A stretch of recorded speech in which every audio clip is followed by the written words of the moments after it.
What's going on? It's your boy Deuce Wayne. What's good? What's good? What's good? It's Big Merv in the building. Yes, we're tapping back in for another season, a new season of SceneDMs. It's been a minute, but like we always say, you know, we got to take that little halftime break, little media time out so we can get things right and elevate. But right now, we are coming back with a new season. Now I'm really excited because there's a lot of stuff that's been happening, a lot of news we got to talk about when it comes to TV and movies and everything cinema, which we got you covered on. But before we do that, let's just catch up, man. It's been a minute since we've been together. Last time we recorded, we were in Vancouver playing on the same team, but now we're respectively at our different places. We've done a couple little, timeout episodes y'all can see on YouTube if y'all subscribe to SceneDMs. But in the interim, we've kind of been doing our own thing. So, Merv, why don't you fill the people in on what's been happening? Well, just been hooping here in Portugal. But yeah, I've been out in Portugal. If you haven't been listening to our timeouts or watching our timeouts, I've been out in Portugal. Halfway pretty much through the season now. It's been a solid season so far, just getting back my legs underneath me and things like that after having to sit out a whole year as we recorded and stuff like that. It's been a blessing to be back on the court. Honestly, wish it was for more money, but that's a whole different story. But nah, man, it's been good, man. And again, opportunity to experience another country in the world. Like Dwayne alluded to when we started, I was in Japan. Then I ended up, I was in Japan, then I was in Atlanta, then I was in Toronto, then I was in Vancouver. You know what I mean? I've been all around. So, it's just nice to be out here and especially experience movies out here, for sure. Right. But another thing, man, SceneDMs has been behind the scenes doing a lot of things outside of podcasting. Outside of basketball, obviously, we have been, we did a lot of commercials, in the summertime, and, a lot of them some of them got, viewed and posted, but we actually just finally finished this other one that we did that we actually directed and Dwayne wrote and stuff like that, and it ended up being a really big hit on our Instagram and on our YouTube. It was our directorial debuts, I guess, when it comes to that commercials. We kind of did other ones, but we didn't get to direct them, except for the pizza one, which we did get to direct a little bit. But then, also, man, we also, when we were in Vancouver, got opportunity to, shoot, short film. It was supposed to come out a long time ago, never did. And, but now we're actually having somebody help us work on that right now. And we're just happy to show people, what's kind of going on with us and how that's going, man. We're just trying to show people that we're a lot more than just basketball players and podcasters. You know what I mean? We're trying to make movies and elevate ourselves in this realm. Facts. In this space, in this medium. And I alluding to what Merv said, man, just putting our creative stuff into execution, I think, is the biggest thing. We can always talk about things, but to actually have it done and see it, the fruits of your labor, just to see the rewards of your hard work, I think is one of the most gratifying feelings of being in this space. Especially when there's so many people who are telling us that we can't do something or why are we doing it or just doubting us in general, but using that fuel as motivation, as they always say, and taking it to newer heights and new places. So you'll see some more things from SceneDMs. So continue to follow us and subscribe on all platforms, whether it's social media, whether it's, just be a part of SceneDMs family. Yeah, I actually forgot so sorry to interrupt, but I totally forgot about one of the biggest opportunities we got that actually had a whole, what's it called? What they call it again? Dang it. Opening, or whatever it's called. Dang it. Film festival opening, screening. Yeah. Where we actually were, subjects of this movie, short film about basketball intertwined with jazz and how they intertwine and how music goes. And I totally forgot about that. That's actually one of the biggest things we've done recently. And I totally forgot about because we didn't act, we just hooped. That's all we did. We we did workouts, we did 1-on-1, and we played 5-on-5, and they just took individual highlights of us and put it all together and made music, live jazz music to it. And it was one of the coolest things I've ever seen. And for the opportunity to be in something like that, where it was real beautiful, cinematography, beautiful, lighting, everything about it was just this is OD. We've been a part of some things, but Dwayne has been a part of some movie sets and stuff like that. But that for me was it's crazy. And to be the actual subjects, the main subjects in the film was it was actually super dope. So just getting the opportunity to do that was also super cool. But the reason I kind of like forget about it, because it was just like, we just hooped. We didn't act. We didn't like have to remember lines or nothing. We just literally just went out in there and did what we do. But it was a mixture of our love for movies and our love for basketball, which actually made it super fun and very enjoyable to do. So I forgot. And also our love for music as well too. So yeah, just combined all those elements and put it together to pot of gumbo. I thought it was great. It was a great experience, man. Especially experience it with our boy Shamar, our teammate as well. And just the love that we got, the support from the cast and the crew and everybody in the production team, and how just warm and welcoming they were, man. It made it really feel, like you said, it didn't feel like work. It didn't feel like we were acting or doing the job. It just felt like we were just there having a good time. And the results were incredible. I can't wait until everybody else can see it. But speaking about basketball, the NBA All-Star 2026 is coming up soon, I think in a month or so. The NBA has announced some of the players and the picks, or at least the starters for the All-Star game. At the East, we have Giannis Antetokounmpo, Jaylen Brown, Tyrese Maxey, Cade Cunningham, Jalen Brunson.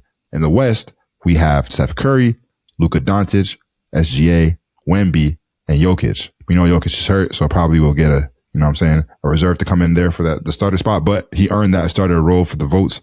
What do you think about the starters being announced for the 2026 NBA All-Star edition? And then also, can we brainstorm the reserves? Like, who do you think is going to be on the bench for the East and the West? Well, truthfully, I am not a big fan of it, because this is after 21 years of actively being on the starting lineup of the All-Star game. LeBron James. Ooh, I know where you're going with that. Yeah. Not been voted on. And I don't know if that's a little bit of hate or whatever it is, but finally at 41 years old, he's regressed to an area where he's not a starter anymore. And I will boycott if he does not make the reserve. Boycott if he does not make the reserve. I will crash out if he does. LeBron should be a reserve. They gave Michael Jordan a pick me a reserve and then a pick me starter spot from Vince Carter, because they were like, yo, it's his last year. You guys do that. Well, Merv, David Stern was moving like John Gotti as opposed to Adam Silver, who's more so. David Stern. Silver's more so for the people. David Stern said, Vince Carter, yo, give your spot up right now. Nah, you didn't have no choice. Vince Carter's like, yo, everybody's like, Vince Carter earned it. And David Stern said, you want your kneecaps? Give it to Jordan. Give it to Jordan. You want your kneecaps? Give it to Jordan. On me, but LeBron's averaging 23, 6, and 7 on 50% shooting at 41 years old, bro. And it's in LA, so it's like a story written. If he's not in the All-Star game, then I will write. I will write. I'm deadass. I'll write. But for reserves, man, it's kind of hard to say. I think that, well, obviously Ant. I can't believe he's not a starter. I think. Do you think that he was snubbed as a starter? I think he was stumped as a starter. I think he should have made it over Steph. Yeah, Steph's having a great year, but I mean, yeah, of course, but Ant is having a great year too, a phenomenal year, and even like Kevin Durant's also not in the starter, and he's having a phenomenal year too, of course. So I think it's gonna be Ant, Kevin Durant, LeBron James should be, of course. Sure.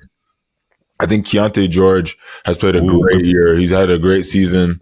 I don't really pay attention too much. I'm more of a statistical person right now, and like some highlights and stuff, because I'm at the time difference, all that, at the time especially, I've been keeping up a lot with college football. I've been getting to college football a lot. Shout out to Indiana Hoosiers for the national championship, big time turnaround.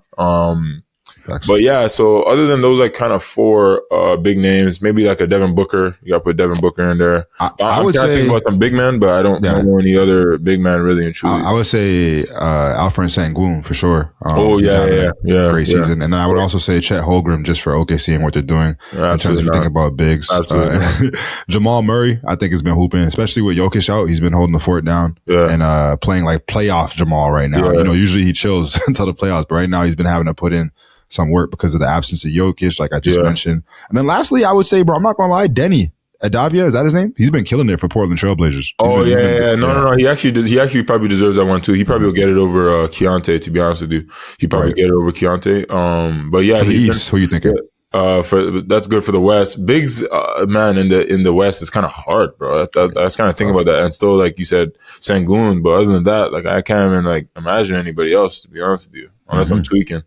Maybe a Lauri Markkanen, but I don't know how good Lauri's been playing, like if it's all-star level. But in the East, man, I'll probably give Donovan Mitchell. Did Donovan Mitchell make start? Did he get subbed? No, I mean snubbed. He he's still reserve. Okay, so I'll say Donovan Mitchell. He's not upset at all. He has Coco at home.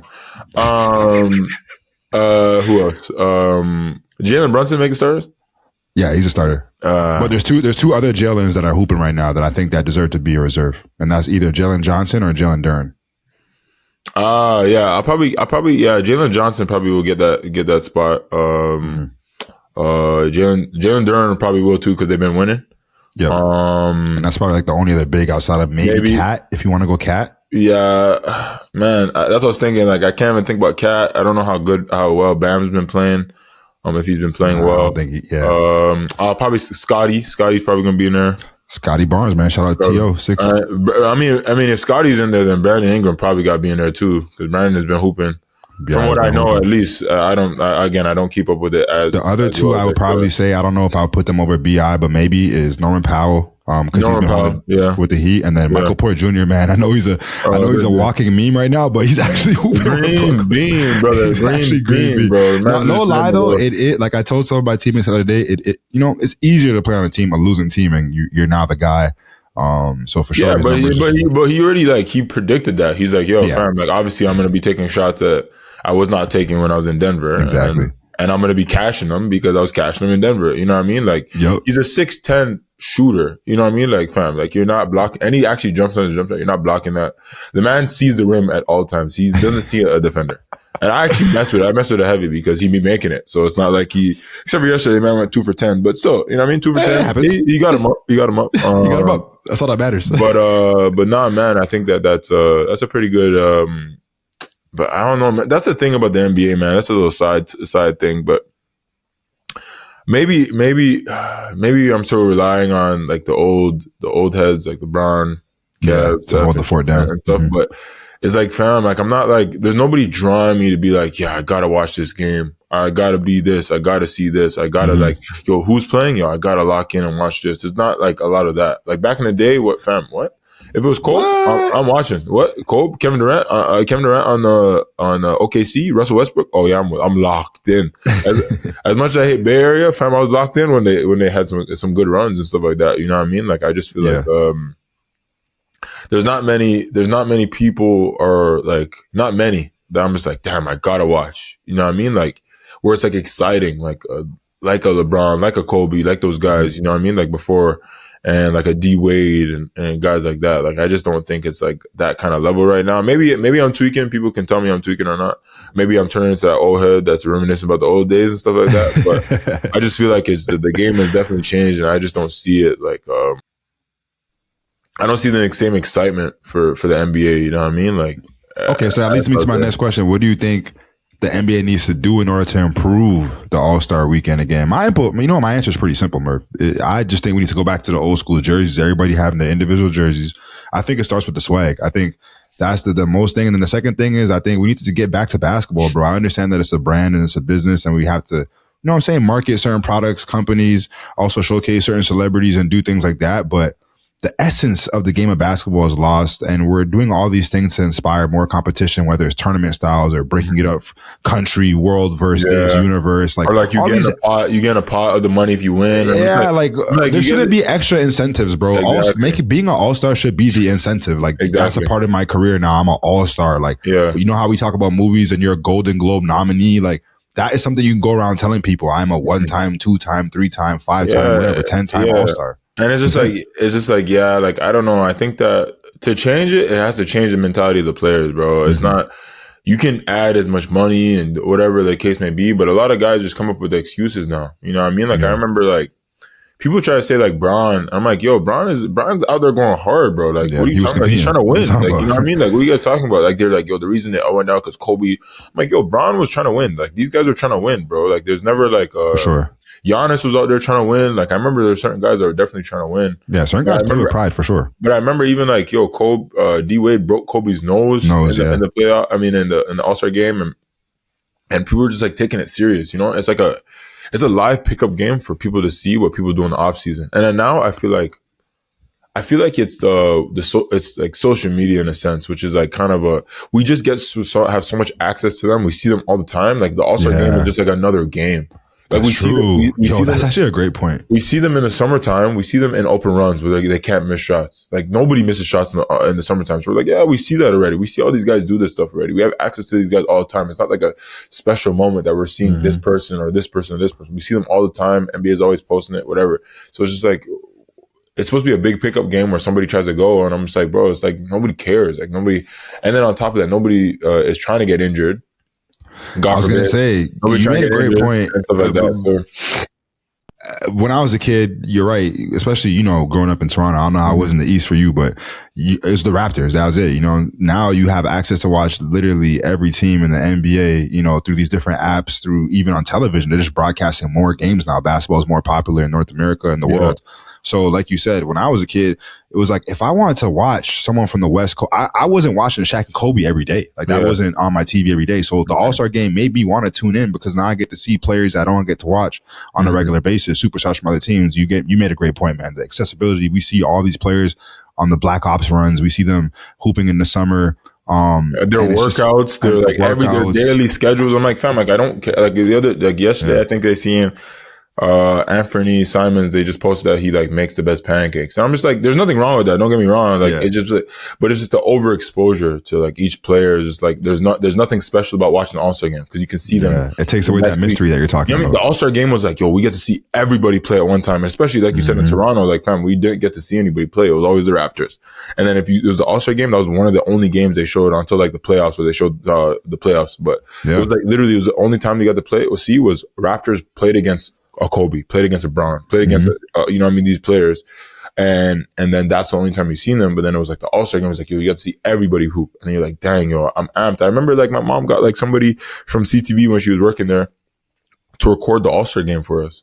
Like to record it on VHS so we can like our DVD so we can watch it back. Cause like, bro, that's how important it was to us at the time. Like, fam, I can't tell you the last time I watched an All-Star game. I don't care. Yo, it was a family movement. It was, you get to stay up late. You know, we're gonna eat dinner and the All-Star game. Exactly. Like the whole All-Star weekend, like it's just like I don't know, man. People like try to complain and say like, oh, it's Braun never did the dunk contest and blah, blah, blah. But I'm like, bro, you guys are just like doing too much. Like sometimes simpler is better. And I think the NBA is trying to like push the market so much to make more money. And like, they're like, it's like when you spread yourself too thin. It's like you're saturating each layer of different things because, I mean, you're like oversaturating different layers of different things because now you're spreading yourself around the world. And it's not like anybody like really cares anymore. Like nobody's going to stay up over here now to watch an All-Star game. Bro, I'm in Portugal. Nobody's staying up past 12:30 to watch an All-Star game. You know what I mean?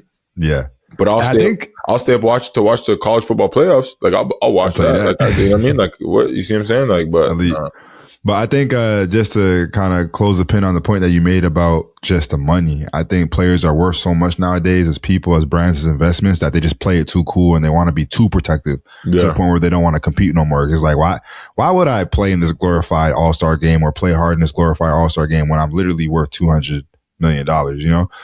So I think that's part of the issue. Yeah. I think that's part of the issue. It's like, and we always heard this growing up. I know Merv knows what I'm talking about, but when you don't play hard, that's when you're more liable to get hurt. Bro, so it's actually crazy. When you try not to get hurt, that's actually when you actually hurt yourself the most. It's literally because your body's just like, yo, we're trying to like control everything and it doesn't work. So, nah, man. Exactly. We'll see what happens this year. But enough of the basketball talk. Let's get to what we came here for, which is talking about movies, cinema, our love for everything under that medium, even TV, yes, series. 2026 is here. It's the first episode of 2026. What movies are you excited to see for this year? Because last year was a pretty good movie year. It had its ups, it had its downs. But in terms of bringing us out of our homes to go and see theatrical releases, I think they did a great job. In terms of them having some niche films that, like, if you're into a little bit of horror, they had some of this. If you're into a little bit of autobiography, they had, like, there is so many different genres of films that were done at a high level that I think it's hard for people to complain about the movie year last year. Like, if someone was telling me that there wasn't no, you know, it was a bad year last year, I would have an issue and I would debate them down because I would have so many examples of whether streaming movies, whether it was A24, Neon, whether it was, blockbuster films, I feel like or whether it was animation, was Zootopia 2, etc. There's so many different films that fit the bucket for everybody, family, friends, the four quadrant films. Like, I thought it was a pretty good year, but 2026 sounds like it might be better. What are the releases that are coming out that you're looking forward to? So I have like a top 5, and then I have some other ones that are on the outskirts. My top 5, of course. Yeah, everybody knows. If you know me and you know I love movies, everybody knows that the number one movie I'm most excited for this year. Obviously, I know The Odyssey by Christopher Nolan. Okay. You know what you gonna say? All right, cool. No, I thought you were gonna say at the same time. My fault. No, I was gonna say Cat in the Hat, but I was gonna be funny. This is man. The Odyssey for sure. The Odyssey for sure. As somebody that recently I realized that I like Greek mythology. Mm-hmm. And actually dove into a lot of Greek mythology and learning the story about the Odyssey and Odysseus. Yes. I'm like, bro, this movie is about to be insane. I didn't know what I was like. Oh, this story sounds, bro. This story's insane. Still, I'm familiar with the game. Still, if you don't know anything about Greek mythology, there's a YouTube channel. I forget the name where I went and I watched the entire story of the Odyssey. Watched it, and he like put everything together and made it perfect. Where I was like, yo, man. This man Odysseus goes through so much after the Trojan War. Like, you think the Trojan War is the hardest thing he's gonna go through? It's no, man. Man goes on a 10-year journey. Yeah, and then he messes up and messes with Poseidon, and Poseidon said, "Yo, you think you're going home? Yo, please. I'm pushing you up next way." So I'm like, all right, bro. So, anyways, I'm excited. And when you look at the ingredients that are incorporated in that film, you have your guy. Yeah. Who's also my guy, but our guy, Christopher Nolan, behind the lens. Come on. Practical sets. You saw the behind the scenes photos. Like, they're actually building these ships, 100-foot ships. You know what I'm saying? Actually having these thousands of extras to create the wars, no CGI type of stuff.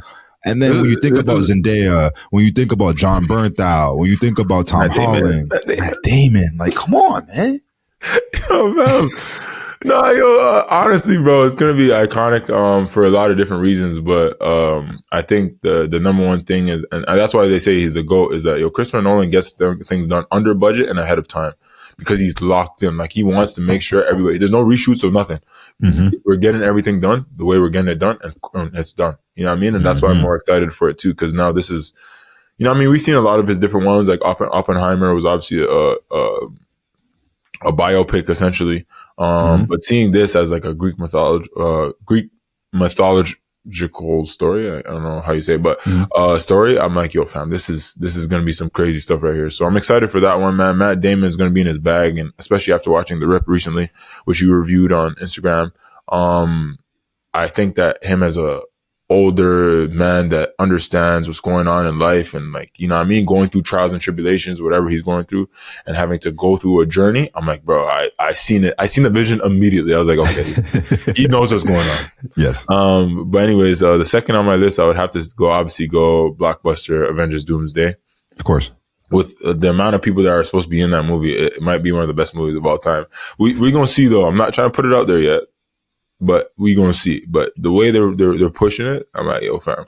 Cyclops, fam, you had me at Cyclops. When I see Cyclops, they had me at X-Men. They had me at the merger, like the deal. Finally, like, what are we talking about? I said, okay, yeah, you guys are onto something still. They really are. And I think the biggest thing too, Merv, is that they gave us some time to breathe. Like, Marvel gave us a little bit of time to just, chill out. We've been missing them. You know what the game's been missing, and it's not no more superhero fatigue in a sense of that way.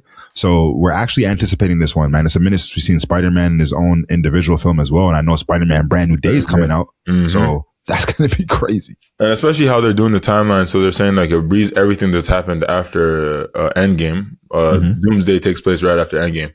And I'm like, I don't know how the continuity kind of works with that, but hey, man, I'm not at it. Hey, ask 28 Weeks how they feel about that. bro, don't get me started on that, man. But I gotta go watch that movie still. But the next one on the list I would have to go is James Gunn adaptation of Supergirl. For sure. Excited to see that one, man. I'm excited to see, like, how he kind of plays it. Obviously, we enjoyed Superman. It wasn't like the best movie we ever seen, but it was a step in the right direction for DC. So super excited to see that one. Next on the list this is a sleeper one that people kind of don't know, but Ready or Not 2. Oof. Yes. Ready or Not 2 is about to be a classic, and I'll be the front row. watching that joint, bro. The first one was OD. And this one, the way they're painting it, they're making it bigger and better. Pause that. Fam, it's gonna be OD. It's gonna be crazy. I'm excited for it. It's one of those sleeper ones that not a lot of people, but a lot of people that were in the comments were like, "Yo, this is gonna be crazy," and we'll be seated to watch that one for sure. And there's a lot more sequels that are coming out this year, so I'm waiting for you to get to them because I'm excited about them. But one of the biggest movies that will round out this top 5, without me getting into, like I said, I'll get into a couple of the sleepers. Probably the biggest movie, which will probably gross the most amount of money the entire year, without a doubt, over Doomsday, is Michael. Oh wow! Yeah. You're going there. I didn't think you were gonna go there. Okay, Michael is gonna be. It's just, I'm just very intrigued for what they're gonna do, but just everybody wants to see a Michael back in concert and his music and just in a movie setting, and fam, like how they're gonna. It doesn't matter how they're gonna do it. Like obviously we're gonna care about the story, but like it's just a biopic about Michael, fam. Like come on, fam. Like we've done a lot of those, but this is a big budget like Michael biopic, dog. Come on, like I have nothing to say, bro. I'm ready. I've been waiting for this. This one's gonna do like because everybody's forgetting that like Michael's one of the was and is the biggest artist of all time. No doubt, no question. Like people around the world will be at the movie premiere. And that's my point of why I think it's going to make the most money. Because initially, it might make $1 billion in the first weekend. Because first weekend. I'm going to tell you now, people in Thailand will be there. If they're showing the movie in Russia, they're going to be there. It's going to be in Portugal. It's going to be out here. UK, France, fam, and I'm not even in America yet. That's what I'm trying to tell you. South America, fam. I just know every inch of this world of the globe is going to see this movie. And I'm not gassing in any way. Everybody will see this movie. You guys have to understand the impact of Michael Jackson. Everybody will see this movie and it will make $1 billion first weekend. Mark my words. It's going to make $1 billion. Everyone's going to want to see it. It's going to be the first movie to ever make $100 billion. Maybe. they're going to get back. Trust me. Michael, the production is going to get back their the studio's going to get back their money tenfold. They're going to say, can we make a sequel? I mean, I don't know. Yeah, exactly. No, they're not going to have to make a sequel. They're just going to make it run all year. They're going to make it in the theaters all year. Put it back in theaters? All year. Released. But nah, man. And then I'm excited for like the kind of the smaller ones. Excited for Digger with Tom Cruise. Obviously, a different film. I'm definitely excited about that one, man. Linking up with Alejandro, man, director and filmmaker. Excited for that one, bro. There's a couple of Street Fighter. Don't really care too much. Mortal Kombat 2. I'm ready for that. I don't care what anybody says. Not too excited. I'm excited for that one. The Batman Part 2. Excited for those two right there. Oh, the Batman Part 2 comes out. Oh yeah. Say less. I'm in there. Super Mario. Oh, and Galaxy. Dune Messiah. Oh yeah, Dune Messiah for sure. Super Mario Galaxy, that might do $1 billion. The first one did as well. It's gonna do $1 billion, but it's not gonna do Michael billion. But no, not Michael billion. No. Yeah. But it's gonna do $1 billion like the first one. Toy Story 5. It's gonna do numbers, but I'm not excited to see it. I don't really care. You're not excited to see it? You don't want to see the iPad kids and how the iPad toy factors in? Man, some things we just gotta leave alone, bro. Okay. If they ended it with 2 or 3 where they almost all died, fam, if they ended it like that, fam, it's 3. If they ended it like that where they were all about to go in the furnace, fam, I almost teared up. I'm like, I'm a grown ass man. I'm watching this movie, I almost teared up, and I'm like, bro, if they ended it like that, that would have been perfect. But honestly, yeah, so I'm sure like a lot of kids will go see it. Moana. A lot of kids are going to see live action. Spider-Man Brand New Day is definitely going to make a lot, like you said. For sure. Project Hail Mary. It looks like a good one. Hail Mary, definitely. My sister-in-law, Jess, she read the book and nice. Actually we had a conversation about like what we think the movie's going to be like because I didn't read the book and stuff like that. So I said I would love to watch the movie with her to see how it adapts to the book and things like that. Speaking of books, Wuthering Heights is coming out soon. I think that's Jacob Elordi and Margot Robbie. Yeah, Margot Robbie. Yep. Crime 101 with our guy Hemsworth and Halle Berry back in an action thriller type of movie that's going to be a theatrical release. I don't know if I'm excited for that one. No, she's not excited at all about it, to be honest with you. But man, Halle Berry. That's all I'm going to say. Bet. But yeah, that's pretty much the major releases. I mean, 28 years later, the Bone Temple, as of recording, it already came out, but that is another big 2026 release. I'm excited to see how that story finishes up because we went to go see that together. And I want to see how, part 2 kind of brings everything together. The Teletubby gang. But I think that's pretty and then obviously one of the biggest releases of the year already, in a sense, I guess we could talk, or it hasn't came out yet, but like they're going to be making an Avatar 4. You think it's ready to come out this year? Or you think it's going to take some time? Oh, it better take some time, and I don't mind it taking time because of that masterpiece of Ash and Fire and Ash was. But we'll dive into that today, of course, as we're going to be on Pandora. Exactly. Speaking of Pandora, so we're going to have an Avatar episode. We're going to speak about the franchise, the 3 releases, especially because the last one just came out. There's so many news tied to it, whether it's Zoe Saldana becoming, the highest grossing actor right now, or is it all time? Actress, I think it's actress of all time. Of all time, with all the franchises she's been a part of, but obviously Avatar having a big, help in that. And then, our guy JC, man, James Cameron, also doing his thing and breaking numbers and records as usual. What's new? But speaking about them, Cameron's one of them, man. And I think he's always compared to Spielberg. So who do you think modified or changed or shaped the modern blockbuster game more, Steven Spielberg or James Cameron? Because I have my opinion on what Cameron did with the blockbuster space, but I want to hear your opinion. So if you're talking about specifically blockbuster, I would obviously have to go with Cameron. Obviously, without a doubt, obviously Terminator 1, 2, Aliens, Titanic, Avatars, like fam, those movies alone already have made billions of dollars, right?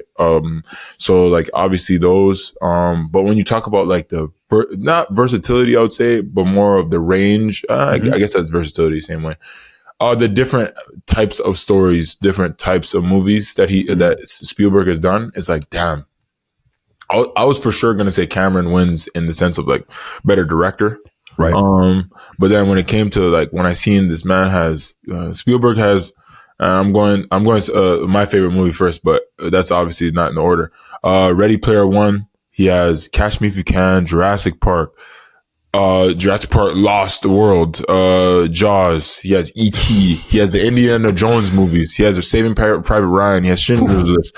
Fam, I could keep going down the list. The man has I said, every movie I said just now was a different form of movie. You know what I mean? A different type of movie. One is about an alien, and then another one's about dinosaurs that are still alive. Then another one's about a shark that eat people, you know what I mean? And then another one's about a man that steals people's identities and goes around the world. You see what I'm saying? All of these are different. So it's just kind of Spielberg in that sense kind of has pushed it. And I feel like James Cameron has spent a lot of his time on Avatar, and building that world that he's been wanting to build for a long period of time. So, he's had obsession with it, but it's proved to be good, man. And I think he's redefined what the blockbuster word means in a sense, because before Cameron, in my opinion, I think movies were loud, they were big, but these big movies now have some type of emotional connectivity to it. And I think that's what James Cameron did. That's what he added to the blockbuster space, is that these big movies now had technical revolution, but also were emotionally invested when it comes to the universe.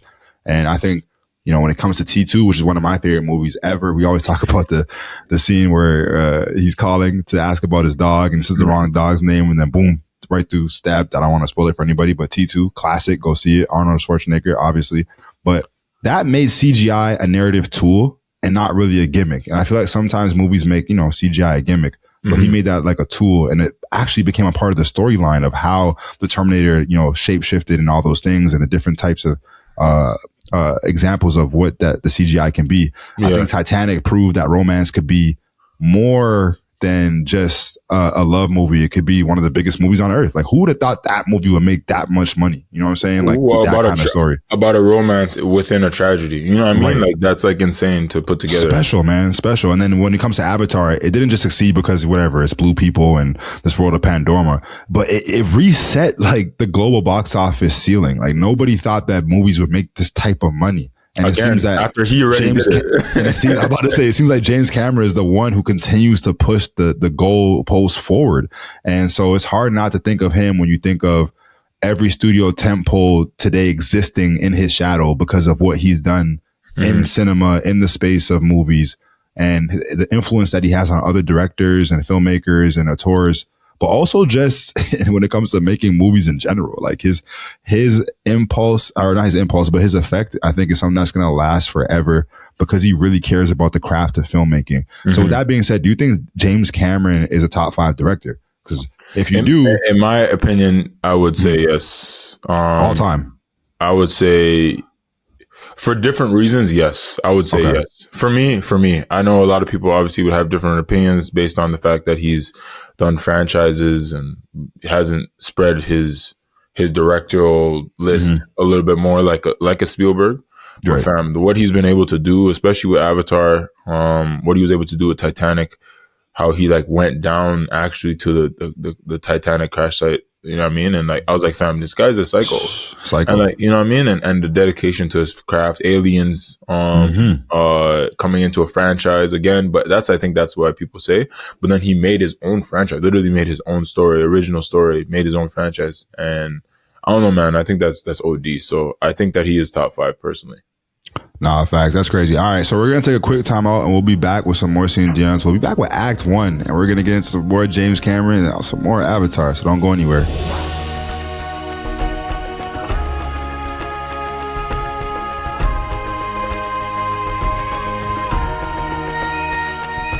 What's going on? It's your boy Deuce Wayne. I'm here with my guy, my brother Merv, and guess what? It's season 5 and it's issue 68, the one in Pandora.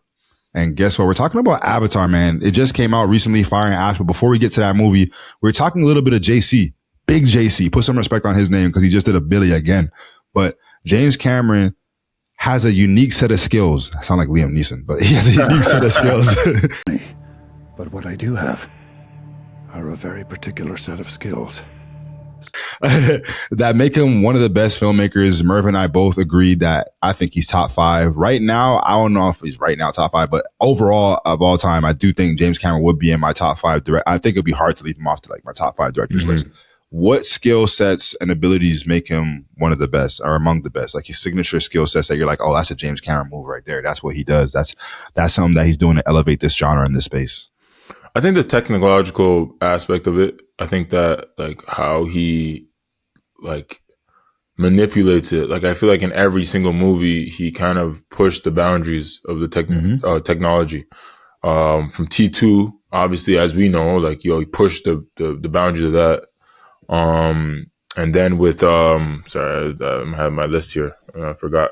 And then with Aliens, pushed the technology with that one, and coming to Avatar, I think he tries to be ahead of the game when it comes to the technology that they use for each film. Facts. And I think that that's his, like, I would say his calling card is that like he tries to be above and before things are like a big deal. And I think that's what one of the best aspects that he has is that he tries to push the boundaries of what technology could do at the time. And literally. And exactly. So I think that's one of his shticks that I would say, like, I always see. I mean, going from Avatar 1, 2, and 3, like, you see that he pushes the boundaries of it each time. So I would say that's one of the main things I see. And a real good, like, story. You know what I mean? Like, I feel like the stories are pretty good as well. So, well, he's like a filmmaker who thinks like an engineer in a sense. If you think about it, it's one of those guys that it's kind of like he's a systems of architect of cinema type of thing, where he doesn't really, most filmmakers kind of tell stories inside of the medium, but Cameron rebuilds the medium so that the stories could exist. Because you're talking about the technology. He'll pause a whole 10 years just to wait until technology catches up to what he wants to do so that he can make this movie. He's not going to be like, oh, I'll make this movie and I'll just like settle. No, he's like, okay, we're going to wait until the technology is actually invented or made so I can get the vision out that I want to be out as clear as possible. And I feel like he's not in a rush. No rush. He's not saying like, what can I shoot? He's basically saying what hasn't been invented and how do I build it? And I think that the fact that he's co-designed deep sea cameras, the motion tech cameras, capture tech, the 3D rigs, and the virtual production tools that he has, it's just crazy. When you think about the tech that didn't exist for the movie The Abyss or T2 or Titanic or Avatar, he really paused and made sure that they, invented it. And then he advanced cinema to the point where now we have a whole umbrella of movies that utilize that same tech to have the type of performances and also production style and results that they wanted. And I think that's really rare, man. And if you think about all the best or the holy grails of like the best directors, you think about Spielberg, he adapts. You said it greatly. Spielberg's range and versatility is amazing because he's so good at taking source material and turning it into something so special. Not a lot of people can do that. You and I could both read a book together, like a Shakespearean book, like you mentioned with the Odyssey, and we could both try and make a movie, and we could make it completely different. Like we don't, even though we read the same source material. So it really does come down to the talent of who's taking that information and how they can properly conceive it, and then how they get it out to the world. So I think that, like you said, he's really good at that, Spielberg. And then Nolan, for me, he's like one of those guys that refines cinema. Like he refines certain art, refines certain genres, or like he's really meticulous. We know how calculated he is, especially when it comes to the timelines. And then when you think about Cameron, he's like an engineer, like I said. So he merges the spectacle with the primal storytelling. You said it already, man. Storytelling for him is big. It's not just like a big spectacle, big budget movie with emptiness inside. No, there's themes associated with these movies. Like some of these movies you walk away thinking like, damn, that hits. That hits. So scale only matters if emotion survives. You know what I'm saying? So Titanic, like you said, isn't just a shit movie. It's about class, fate, and doomed love. You know, Avatar isn't just about sci-fi. It's about colonialism, environmental escape, and collapse and identity. And then Terminator 2 isn't just about action. It's about motherhood and chosen humanity and, you know, the power of AI and what's happening and robots and everything. So the effects pull you in, but the themes are the things that keep you there. So I think that's so special about James Cameron that I admire and love about him a lot. All right, before we get into Avatar and review the first film, I wanted to run through a quick top 5 of James Cameron's top 5 movies. What would you have? Like, I know you mentioned some of them already, but if you had to give a top 5 right now, what would they be? I'll go T2, Avatar, Titanic, Aliens. Oof, man, I don't know if Way of Water or Fire and Ash, but I love both those movies but my experience with watching and how I watch Fire and Ash, I think Fire and Ash would be my 5th. Okay, I like that list. It's crazy. I got 4 out of 5. So I got Titanic, Avatar, Aliens, and T2 Judgment Day for sure. But my 5th spot, and this is not in no particular order, just top 5. Yo, I love True Lies, man. True Lies. Like, why Arnold Schwarzenegger was riding a horse and brought it to the elevator and took it to the top? Like, come on, bro. Only James Cameron could do these things. I just thought that movie was funny. You know, having Jamie Lee Curtis be the wife that got things done. It's just one of those like Mr. and Mrs. Smith movies before they're even came out. Facts. And especially with Arnold still, it's hilarious. And especially the sidekick, I forgot his name, man. He's like in all those movies where he's just a funny guy. And he's telling Arnold about his wife, and it's hilarious. Man, I know his name's Tom, but I forgot his last name. You can't pull agents off of priority surveillance to follow your wife. That's a misappropriation of sector resources, and it's a breach of national security. You copy, Harry? Hey, you're losing it big time, man. I have to stop you. What are you gonna do, tell? Look, goddammit, Harry, both of our butts are on the line here, okay? So your life's in the crapper. So your wife's banging a used car salesman. It's humiliating, I know, but goddammit, take it like a man. But when it comes to Avatar, before we get to the first one, we spoke about the technology. We spoke about you being in Portugal and seeing movies and different experiences. What's the best format to experience this franchise? Is it 3D? Is it 40X? Is it IMAX? 40X, not even a question. 40X. Are you doing yourself a disservice if you watch it at home on your laptop and you're not streaming? Absolutely not. Okay, cool. I watched it in 40X and it changed my life completely. You said it changed your life. How so? What is 40X for everybody who doesn't know? It's like a roller coaster for a movie. You're sitting in a seat and the seat moves depending on what's happening. There's air that pushes through the front of your seat, so it hits you. There's some splash of water sometimes. But like the vision, like if you've ever seen Avatar, you'd understand that the movie itself like has a lot of movement and a lot of like different things that go on in it. And to watch the movie without having that experience, bro, is a disservice. Like, I'm being dead serious. Like, I watched it with my teammates and Tay, and we were just like, yo, because me and Tay watched it before, but we watched it like a day before, or like a couple of days before by accident, because we went to go watch Zootopia, and Zootopia was in Portuguese. So then we're like, yo, we already paid, we already had all this popcorn and stuff, and we didn't want to leave. So we're just like, it was just going to Avatar. We went to Avatar, and we watched it from like 30 minutes in. And it was like blessed, of course. But then we went to go watch it again on Christmas Eve, and we watched it in 4D, watched it from the beginning.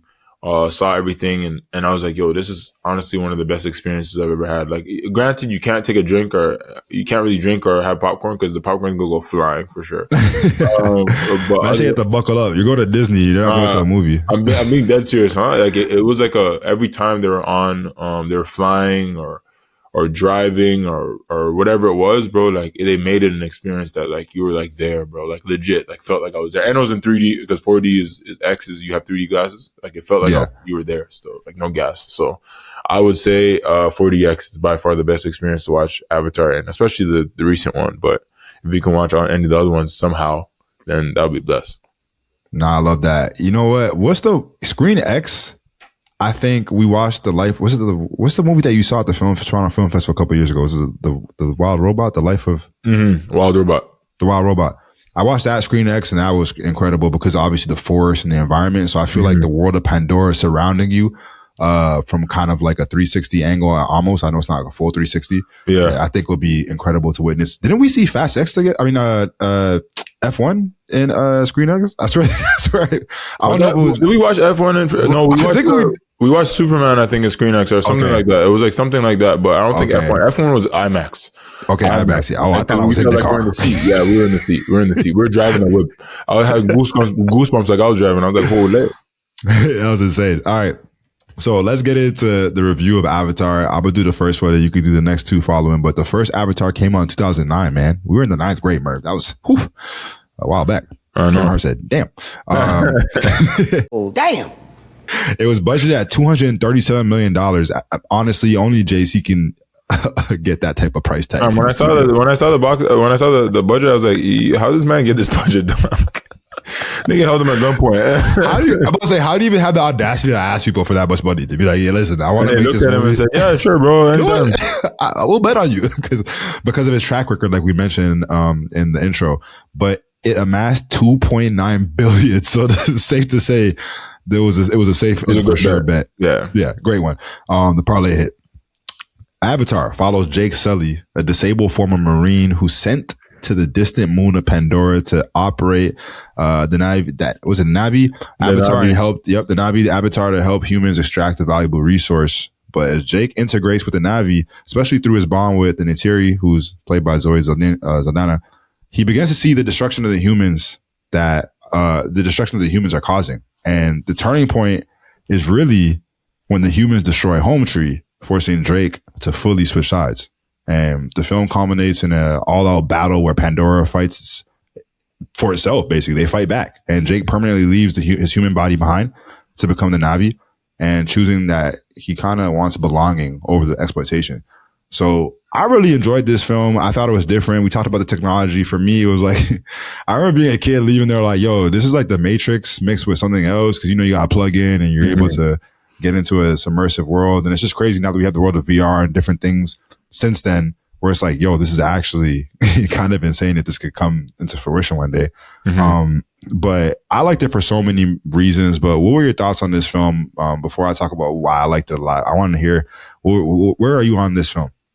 Unfortunately, man, I didn't get a chance to see it in theaters. Like, I didn't know about it. I actually watched it years later. I think I didn't see it until I saw it on like, I think I watched it on like a computer or maybe a TV, but it wasn't like a big screen TV or something like that. And I watched it and it like changed my life in the sense of like, it was like, yo, this is a really good movie. You know what I mean? It's long as hell, but it was a really good movie. And I was like, damn, I wish I saw it in theaters, because I never originally got to see it in theaters. But I thought it really set up like a universe, a world that I was just like, yo, fam, like, I didn't know if I really want to go there, obviously, because it seemed dangerous.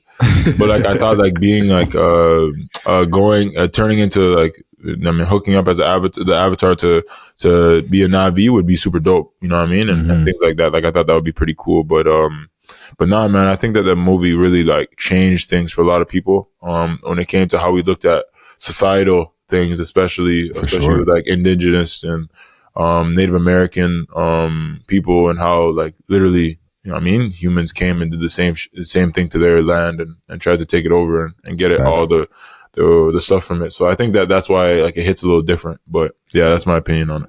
Yeah, it does hit a little different. I mean, the core themes of transformation, right? Like Jake isn't just becoming something new. He's actually shedding what made him incomplete, which I think is like a complex but cool thing. So whoever says that, you know, JC doesn't really tap into the emotional sides of storytelling, I think you're completely wrong and full of BS. You need to like really pay attention to these films, but it kind of mirrors the larger critique of like the greed versus the connection to the land, the culture, and the community, which you mentioned with the exploitation of like certain cultures. And I think that Pandora functioning as both an ecosystem, but also a character is what really makes, you know, the environmentalism feel more spiritual rather than preachy. And we just watched Badlands, man. And that's also a good example of like using the environment, fighting back. And I just love when, you know, people are using the atmosphere against, you know what I mean, like to survive. They're using it as a resource, but not exploiting it. You know what I'm saying? Is they're giving it the love, the respect it deserves. And in turn, that energy will be reciprocated and they'll be protected and they'll also have them to use whenever they need them. Yeah. And I think that Avatar really, really works because of the technology advancements, because you spoke about it. You didn't see it in high school, but I remember seeing it. And it's like, you haven't seen nothing like this before. How you feeling, Jake? Hey, guys. Welcome to your new body, Jake. Good. We're gonna take this nice and easy, Jake. And touch your thumb to your fingers? Yeah. Thumb to your fingers. No problem. That's good. I can see you can remember that one. Got it. Well, if you want to sit up, that's fine. Okay, good. Just take it nice and slow, Jake. Good. Okay, well, no truncal ataxia. That's good. Are you feeling lightheaded or dizzy at all? Are you wiggling your toes? Good, Jake. Distal motor control is good. Good, Are you feeling any numbness or pain? And they talk about how the immersive use of the 3D, how much it stood out in 2009. Like you hadn't seen anything like it. So the fact that it still holds up today, I watched Avatar recently, man, obviously you can see a huge difference between this one and, you know, Way of Water and Fire and Ash, which probably are more comparable because of the technology and how, you know, recently they were released. But still, 2009's Avatar was no slouch. And I think it was surprising because it's an old soul story about identity, colonialism, and belonging, but it fuses the technology with that. And like I said, other people I think would just focus too much on the tech side of it and they wouldn't really give enough attention to the story. And I love that Cameron doesn't just show you Pandora, but he drops you inside of it. And man, the 3D world building is just an emotional glue. It's not a spectacle to me. And I'm someone who doesn't like 3D like that. Like I'm the guy that like, it was too, I forgot which movie it was back in the day that was just too much. There's sometimes where 3D is used well, like Harold and Kumar's Christmas movie. They use the 3D well. The joint went out the window. It goes like it's coming towards your face. All that thing is funny when the tree was on fire. But other movies, I feel like 3D wasn't done properly, but this film really, really does a great job of utilizing 3D. So I enjoyed this film a lot. But that reminds me, what do you think? Do you think that the technology is more impressive or the story when it comes to Avatar in general? I think that there's a lot of layers if you actually watch the movie to like learn and kind of just like, there's a lot of layers to the story. We rode out to the four winds, to the horse clans of the plain,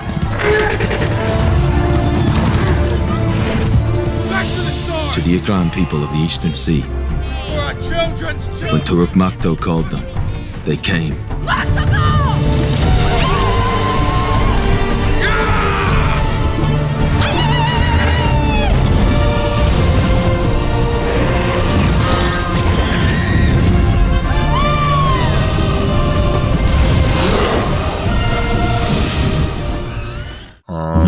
A lot of people may think it's like surface level, but if you like really like watch it, rewatch it, and just like take in the story outside of like just the technology, like I think that they both line up with each other, to be honest with you. I think the story is actually pretty cool. Like some people, especially after watching Way of Water, but then the first time I watched it, when I watched it in theaters, but rewatching it, because I rewatched Avatar and Way of Water before I watched Fire and Ash out here, I was like, bro, like the story makes like, it makes this everything so much better when you like watch it in succession and you're just like, yo, like this is OD. Like the story is crazy. The connectivity throughout the entire story is like crazy to me. So I think that the story was good. I think the story was great. And I also think, especially Fire and Ash, man, I think the way they pushed the story even further in Fire and Ash, I think it was amazing. But I think the storytelling and the technology go hand in hand, personally. Go hand in hand. I like that. It's like peanut butter and jelly, man. All right, before we get into Act 2, we're going to take a quick time out. Don't go anywhere. We'll be back with SceneDMs after this quick media time out.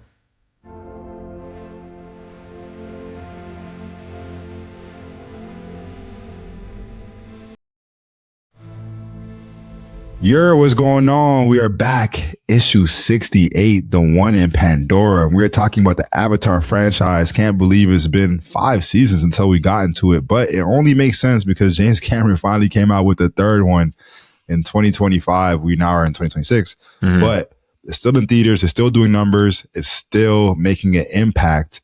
So much so that they announced possibly a 4th and 5th one. Merv, did you hear about that? And who Yes, I did. Potentially was signed on to become a part of the cast? Michelle Yeoh? Yeah, man. She was actually supposed to be in, I think, this one, or like just be seen a little bit in this one, and then really have a role in the next 2, I think, if I saw correctly.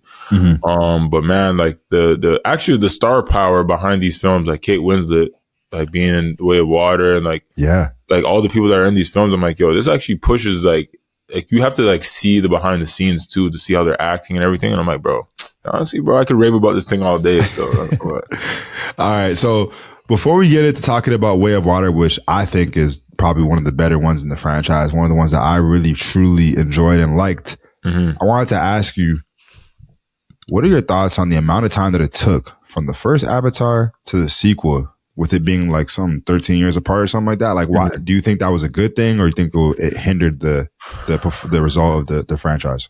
As a fan, I was cheesed because I obviously wanted to see the movie, obviously, or I would love to have come out more recent of 2009.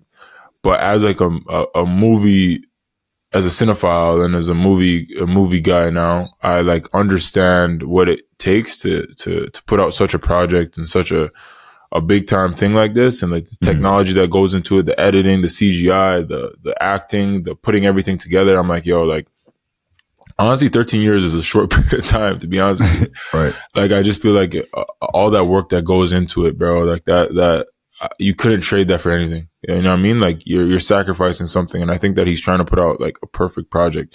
And I think he is putting out like a perfect project outside of like some people's opinions and stuff like that. I think he's putting out a perfect project to really like show people like, fam, like I'm him still. I'm not gonna lie. I'm him.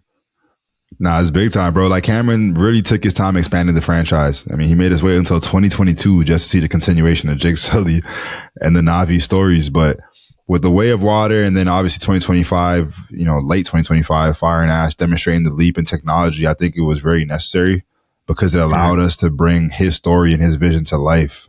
As we focus on the new stuff of, Jay and the Natiri's family, and Quaritch and the return of him, and many other aspects of Pandora, I think it was needed. Like you said, it was necessary. As a personal fan, you're cheesed at the fact that JC kind of invented or did a legacy sequel before legacy sequels became like a thing that they are now. You know what I mean? Like he waited 20 years to do, or whatever, almost 15 years to do his own sequel, which is what people are now doing with sequels. Is actually insane. But I actually love the fact that he took his time. He's obsessive because it came out right, man. So let's talk about Avatar: Way of Water, which came out in 2022.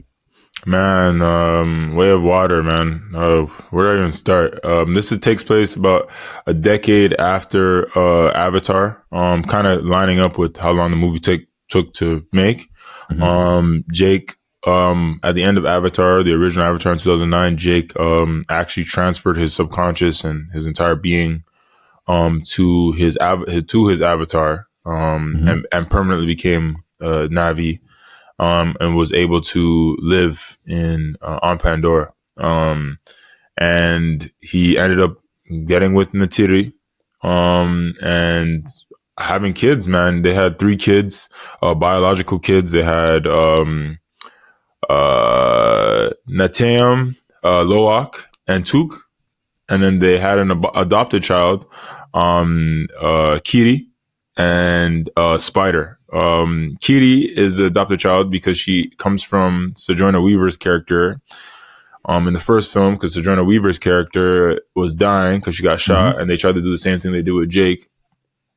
But instead of her like becoming like her avatar, she like her avatar had a baby that became her. Like it was crazy. It was crazy. Power Awa. Awa is the spirit that they think lives on, that lives on their world, that kind of controls everything. And so Kiri is like a miracle baby that just came out of nowhere. She has no father. Like Awa literally like had a baby with her mom. Like, it was kind of crazy. And Spider actually is the son of the villain of the first film, Quaritch. He was a son of Quaritch, the general that died, and essentially got adopted by Jake. Natiri does not like him. She actually doesn't like any humans at all. She hates humans. She kind of dives into that more in Fire and Ash. But essentially, man, after decades of the humans, they banished all the humans back to Earth. Humans obviously came back with a vengeance, and ended up, you know what I mean, trying to dominate the world again. And this time, man, they had the technology and stuff to where they put Quaritch's subconscious, his mind, all his memories and everything about him into an avatar, a permanent avatar. So that he can walk and breathe and be a soldier for the army, and just be, and you know what I mean, like be a part of them now instead of having his human self. So, anyways, he is on his vengeance tour to obviously get Jake Sully, and kill him and bring him in for being a traitor, and obviously he's trying to kill Natiri. Along with him is a couple of his soldiers that also died. They also came back as avatars as well. What else happens in that? Sorry. This is just from memory. But anyways, when he catches up, one of the days he catches some of his kids. Quaritch catches some of Jake's kids, and he realizes that they're Jake's kids, and one of them is a human, and he's just like, what? And he realizes that's his son. And he has like a what? Like it's not really his son because he's an avatar, but then it is, blah, blah. But anyways, Natiri and Jake are confused because they killed, Quaritch, but, obviously they didn't. And they know that he's always going to keep coming back to his family, trying to kill them and kill everybody that, the clan that they have. So they decide to go off and, to the ocean, clan. There's let me see if I can get the name of it right. They go off to the Metakain Reef People clan, at Pandora's eastern seaboard. They go all the way out there, to kind of get away from, Quaritch and their little hunt. But at the same time, they are able to capture Spider. Spider is able to give them some knowledge, which he's kind of a snake for that, of course, after being with, he swears, by the way, he's Na'vi and he is whatever. He's a weirdo. But anyways, they go to the water people, and the water people kind of tell him like how like the humans have been just destroying and killing their form of whales, and things like that. And then, man, it comes down to the end where, his kids Quaritch is able to find him in this new place. He surrenders himself. He goes with him, and he kind of doesn't surrender himself. His kids I'm getting mixed up between 2 and 3. But his kids get caught. So Jake's like, yo, I have to surrender myself now because like my kids are caught, and he's like, yo, I'm gonna kill your kids. But then he's saved by one of his son's whales, essentially. And they're able to save all their kids except for one of them. Natayam is actually killed, and Jake and his mom Natiri kind of blame Loak because it is Loak's fault, kind of. Jake and Quaritch get into like a big time like fight. Like when I rewatched the film, I realized that like fam, like this was honestly one of the badass moments. Then let's get it done.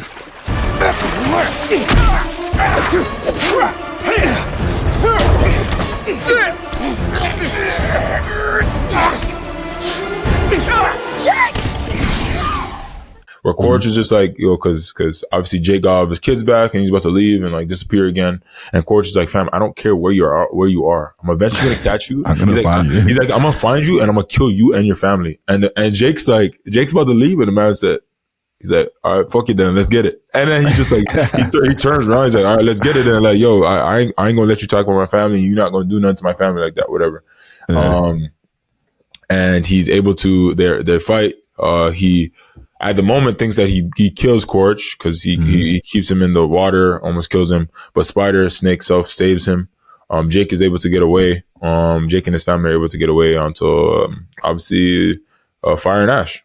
So, man, what are your thoughts on it? I mean, masterpiece. Absolute cinema. I like it a lot. I think Way of Water was one of them. Even the music, I remember the music being just so moving, but I think it really deepens the saga. It shifts the central theme of transformation to belonging and family, and it uses the Ocean Clan to explore the identity and how it evolves once you've already chosen a side.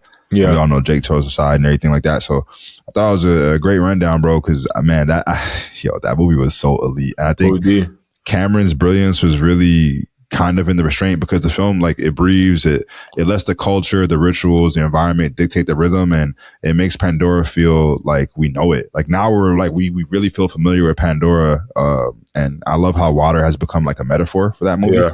It's like fluid, adaptive, and generational. And the Sully family isn't really necessarily heroic because they're exceptional, but it's more so because they're trying to protect something that's so fragile in a world that's really violent. And that's a lot of us. Like, we're not out here just gangsters and whatever. We're just here just trying to fight for our own and also protect our young. Yeah. And essentially, from a parenting standpoint, I feel like this movie kind of pushes the boundaries of like, it kind of shows that struggle, man. Like, he is essentially like a half breed, you know what I mean? Yeah. So like his kids are he's a half breed, but his kids are now like essentially half breed to everybody.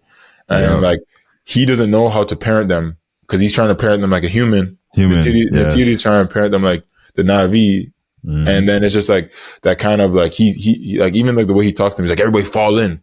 And he's like, 0600. And he like talks to them like they're like military kids. And then Natiri has to remind them, like, fam, like, you know, these are your kids, fam. Like, they're not like an army, that you're not a jarhead no more. Like, you're, you know what I mean? You're Navi, bro. You gotta like treat them like that, and whatever the case may be. So I think that it painted a real picture of parenting and like how having to navigate that stuff and not knowing like what you should do and how you should do it because you don't know any better, because obviously the way you were raised was, and how Earth is not in a place like this, you know what I mean? And how you think you got to have your kids survive, and all he cares about is survival. He doesn't care about anything else. So he's trying to teach them how to survive. He's not trying to teach them how to like live and just like love and care. He's like, yo, we got to survive. We're always going to be attacked. We're always going to be like this. And that's how he lives his life. So his kids, and like, two things can be true, bro. Like, you could teach your kids how to survive, but at the same time, you have to enjoy the little things. You know, it's kind of like when you're on the pursuit of greatness and you're grinding. Yeah, you could put the discipline, the commitment in every day, but you also don't want to let life go by and you forget about the little things, like the small things that make life, that makes it unique and intricate, and the challenges, but also beautiful, right? So I think you made a great point with that as well, because man, it's so empathetic and relatable. Obviously, in our world, there's a lot of people, families, marriages that are interracial. So that is applicable there in the sense of trying to raise, you know, I could imagine, you know, being in a interracial relationship, and you have a kid and you're trying to raise your kid based on your culture, your religion, but then you're dating someone who might have a different skin color, or your kid might come out a different skin color than you, so they can't relate to the same issues that maybe you had. Like, it's a lot. It's deep. So it's very complex. And I think that they handled it with a great deal of respect and also just maturity in how we see our world now. But I think the action also lands harder because it's, like you said, rooted in the parental fear. Don't do it again. Natayam and Loak try to live up to you. It is very hard on them. I know. You are very hard on them. I'm their father. It's my job. This is not a squad. It is a family.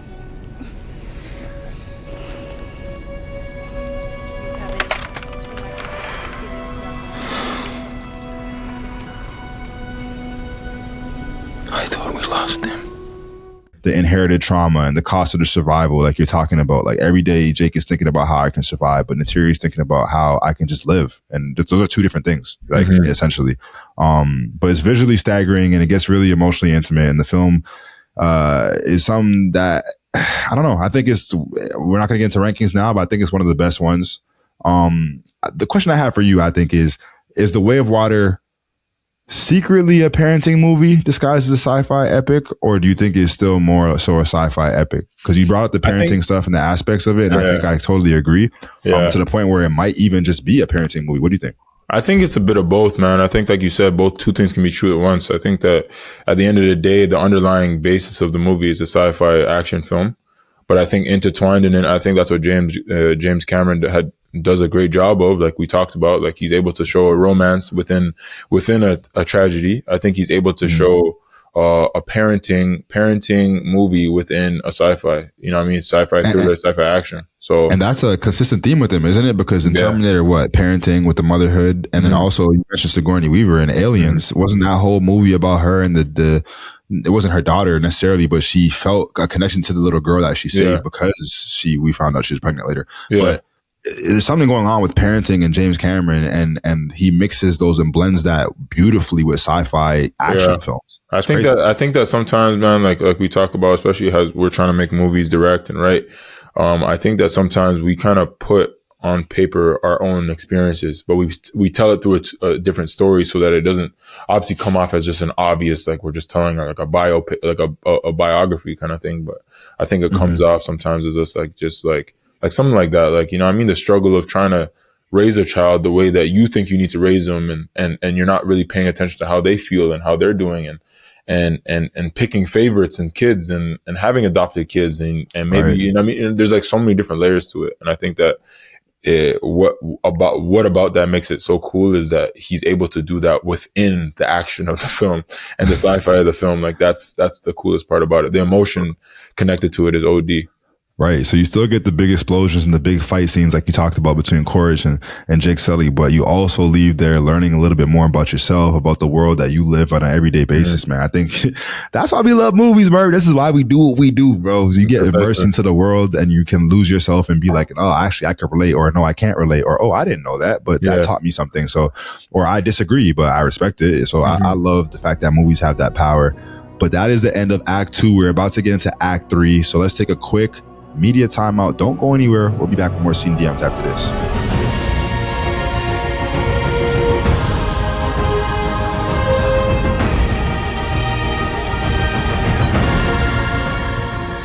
We are back. Issue 68, the one in Pandora. And if you didn't know, if you haven't been listening, we've been talking about the Avatar franchise. It's only one of the probably top 10 biggest franchises in the history of movies ever to be made. Directed by James Cameron, who's only probably one of the highest grossing film directors of all time, and also probably top 5 all time ever when you think about filmmakers. So it's a great episode to have, man. Like, he has the numbers to back it up, and opinions don't really matter because, you know, numbers don't lie like men and women do.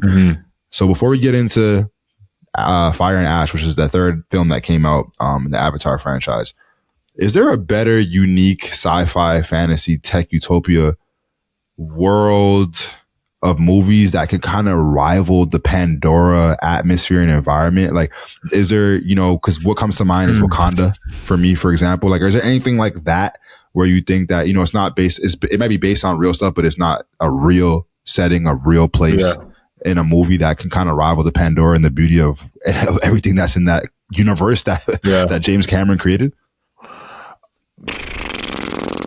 Obviously, we can go with like Star Wars, Lord of the Rings, Harry Potter. You really can. You really can. You can go with those. Obviously, Star Wars, Lord of the Rings, Harry Potter is kind of like ones that you kind of think about.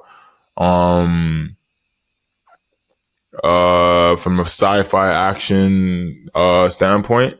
Obviously, you can kind of go with Aliens, of course. Obviously, with Alien franchise, how they went from Aliens, and then now they have their TV show. And building a world off of that. Obviously as well, intertwining, what's it called? Like Prometheus and those movies. Man, I think that's about the only ones I could kind of think of. Maybe Predator, Badlands, but it's not really Predator. You know what I mean? It's kind of hard because we've only been on their planet for like 2 seconds. Obviously, in Badlands, we're on the planet for 2 seconds, then we went to a whole different planet. I'm probably missing some big time ones, but those are the only ones I can kind of think of. Yeah, like I said, I would add Wakanda to that list. 'Cause I think Wakanda is just exceptional and it's beautiful. But outside that, I agree totally, especially with the Star Wars. But man, we are here. We're talking about the third film, which is Fire and Ash. Just came out recently. Again, this is a 2026 episode. We're recording this in 2026, but Fire and Ash came out near, what was it, December 19th? I think it was that weekend or something like that, or December. Yeah, one of the, right before Christmas, big release. And it's been performing really well, man. It's been crushing at the box office. It's been doing its thing so much to the point where I mentioned earlier in the episode that it's been granted and greenlit for a fourth and fifth one, to the point where they're like, James, come on, just run it back. Yeah. But let's talk about the review and the breakdown of the synopsis for Fire and Ash. All right, man. So technically this movie was supposed to be a continuation. This man, James Cameron, is a psychopath, and he wanted to do this movie, or these movies together, all together. As in, like, make it not like a part 1, part 2. He wanted to do the entire movie, 6-hour movie, 4-hour, 5-hour movie, as one, Way of Water and Fire and Ash, from what I saw. But then he had to split it up into 2 3-hour movies. So I don't know what in this man's mind did he think that he was going to put a 6-7-hour movie, like, make man sit down for all day. Remember Roots? Yeah, bro. Holy, bro. My teammate just watched the Lord of the Rings, because they did a re-release out here, and it was like 4 hours long, the extended edition. So it was like 4 hours, and he's like, "Yo, this is OD." So I could imagine like doing like a 6-hour, 7-hour sit down. People were complaining about the Brutalist last year and how there was an intermission and it's a 4-hour something movie. Imagine this guy doing an 8-hour movie. But the thing about it, fam, if you have like an intermission, like I would be fine with it, because like that's like a movie, and especially if you have like proper food, like it's like one of those like VIP theaters where you have proper food and not just popcorn and stuff like that, and stuff like that. I think that it'll be blessed. Like I don't think that there would be any problem with that, to be honest with you. But anyways, get some good airflow in there, because I might fall asleep. I ain't gonna lie. You the right food. Whew, that's what I'm saying. Got chicken in there, itis.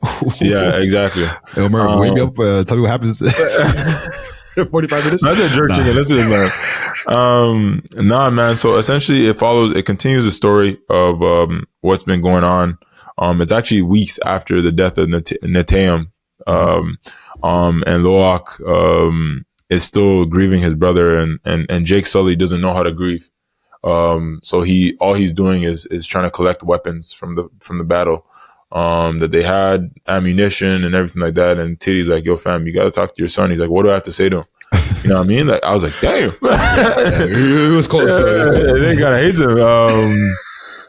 So I was it was his fault. It was his fault, but it cheesed me too when I watched. I was like, "Yo, this man didn't have to do any of that." But anyways, but essentially, he's like questioning all his faith in Awa, and he's like, "Where was Awa at when my son passed away? Where was all this?" And she's just like, "Fam, you just gotta trust him." You know what I mean? It's like God. You gotta just trust him. Like, I mean, exactly.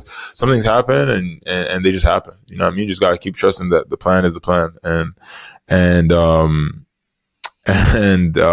so essentially they go from there, and I think that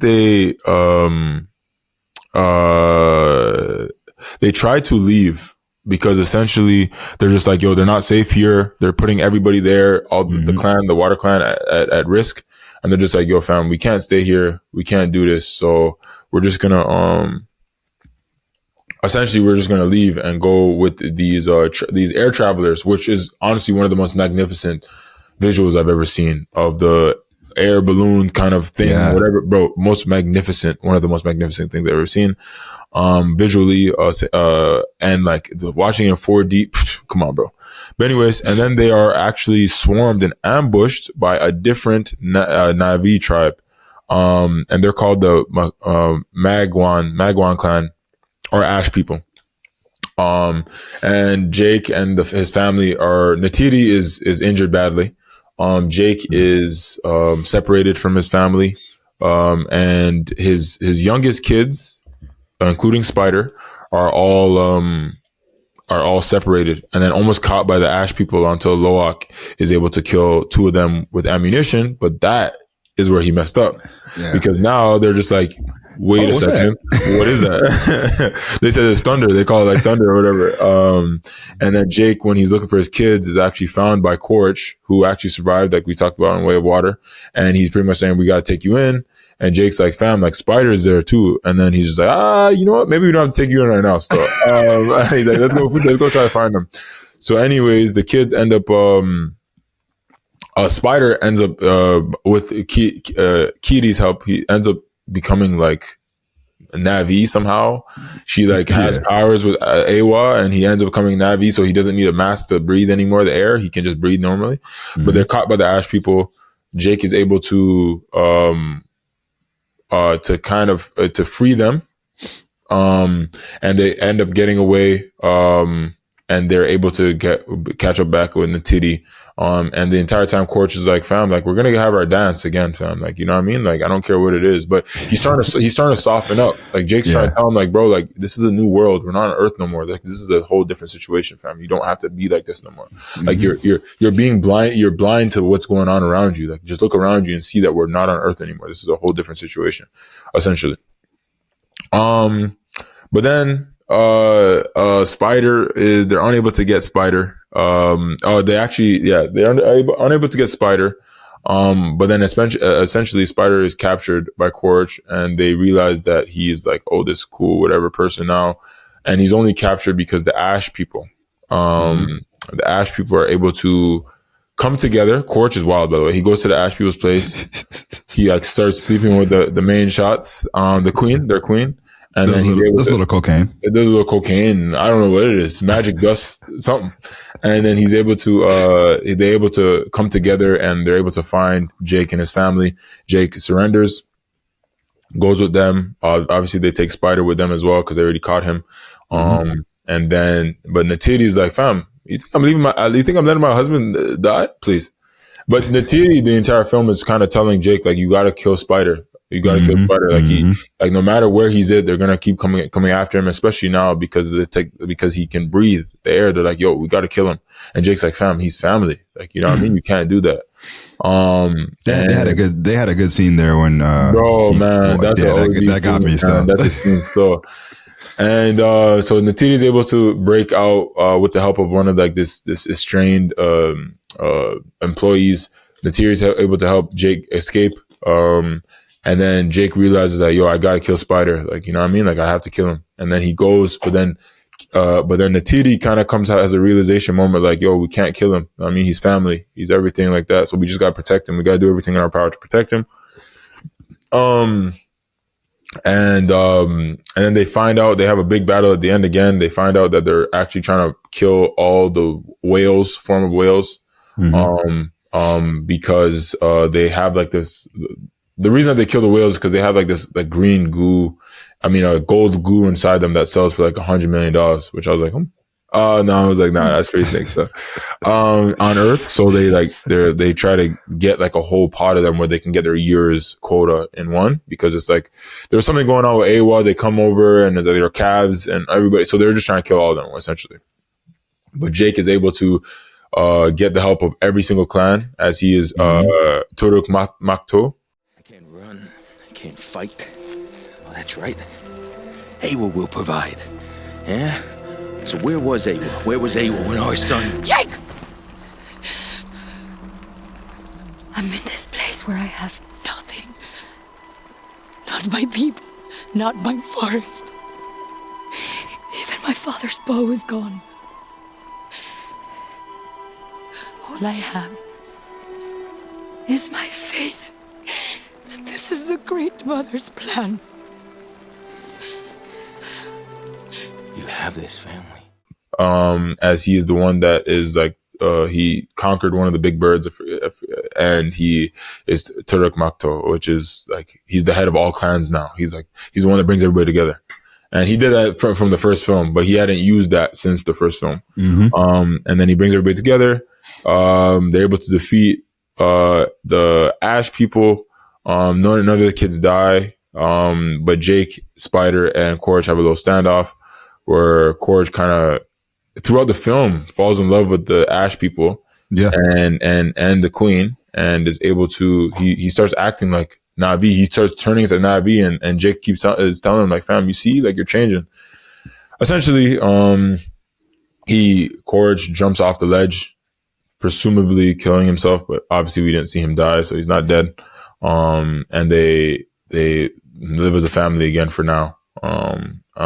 So that's kind of the end of the film. I kind of sped through it a little bit, kind of didn't at the same time, but again, amazing film. But now we're building out the world even more, showing 2 different clans, 2 different sets of people, the people that travel and sell things that was in the hot air balloon kind of thing. And then obviously now we're obviously seeing the ash people who like live off fire. And so it's like we're seeing different clans. The world building's insane. So insane. I just think that was an impeccable film. But yeah, that's the next one.